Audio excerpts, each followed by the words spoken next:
పిల్ల నీ చెయ్యి పట్టాలని నల్లని సీకట్లో ఒకదాన్నే కూసున్న దిక్కులేని పచ్చినయ్యి బావా నువ్వెప్పుడొస్తావని ఏళ్ళైపోతుంది పిల్ల ఎన్నెలొచ్చింది మన బతుకులా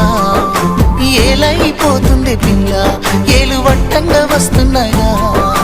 ఇన్నాళ్ళ ఎడబాటు ఎడబాసిపోతుందిలే ఈ సీనయ్య గుంటున్నదే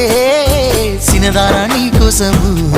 ఈ దూరాన్ని చెరుపుతూ తీరాల కగిలింది అందాల ఈ మానము